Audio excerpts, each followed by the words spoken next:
He says, you may give them your love, but not your thoughts. See, everyone believes that their thoughts are important. So you impose them on the child, because my thought's important. But this is not love. Can you feel the difference? My thought's important, you better have it, as opposed to love. You say, I am giving them these thoughts because I love them.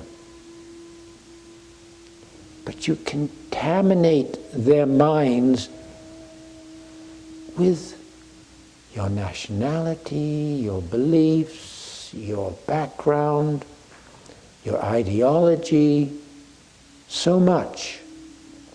These become a prison to the child. They restrict the child. The body can be confined, but when the body is confined, the spirit can be free. But to fill the mind with beliefs and dreams is to also confine and chain the spirit. If you see this, you can let what has happened to you go. You can see that it was just imposed on you unconsciously. He says, for they have their own thoughts. Allow the gift to the child. Allow the thoughts of the child to roam and play. Whatever they are, allow them. See, the mind for them is a new toy. They're playing with it. Don't chain it down with your thoughts. Their own thoughts are fragile and small at first. Allow this to be a garden of delight. You may house their bodies, but not their souls. This is your only responsibility. Look after their bodies, but do not influence their soul. Give them the space to fly. See, most parents murder their children by imposing their ideals.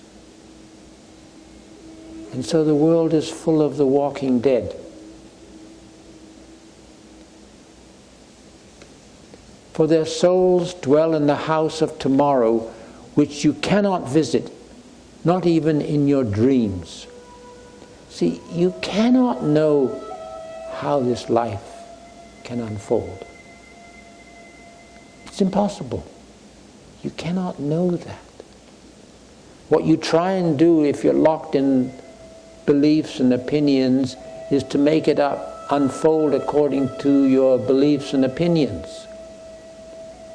But life is not interested in your beliefs and opinions. It unfolds the way it does. This new, fresh being is open to the new. This child is open to the new. See, you're already burdened with the past. And the past is dead. No matter how beautiful you may have remember it, create it, it's dead. Instead of giving your child your beliefs, show them the wonders of this moment. Allow them to explore this moment. Give them space to discover. You may strive to be like them, but seek not to make them like you. See, your unconscious way is to want others to be like you. That's the unconscious behavior of mind. And when you have a helpless child, this is easy. The child is so dependent on you, it's easy to force them into your beliefs, your religion, your philosophies, your ideology. It's easy. But this both destroys the child and you. But to strive for the innocence, the openness, the trusting of the child. This is honorable. You may strive to be like them because they're of the future. They're the closest to existence. When the child is born, it's so pure. To cease making your child a copy of you. But this is what the mind wants. The mind wants to make the child a copy of themselves. If you do, you're killing the child, you're killing the spirit. Instead, you can allow their innocence, their freshness, their wonder. For life goes not backwards, nor tarries with yesterday.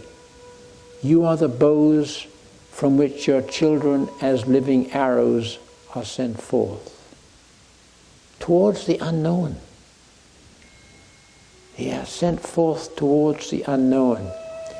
You are bow. Allow this arrow to fly. You are the bow. An arrow with a string attached to it, to the bow, it cannot fly. Don't tie a string to the arrow. But this is what so many parents do to their children, is they tie them to themselves. All kinds of ways. This is like tying a string to an arrow and wondering why it doesn't go far. Life has no interest in the past. If you can get just this, it's a beginning. Life has no interest in the past. But if you tarry with the past, if you indulge in the past, if you make the past everything, you're dead. So allow the child to fly. The archer sees the mark upon the path of the infinite, and he bends you with his might, that his arrow may go swift and far. Existence, life will bend you, and you allow it. You will be bent like a bow. Allow the archer of all to aim you at the mark of the infinite. Allow yourself to be bent so that the arrow may go swift and far. This is the birthright of all children.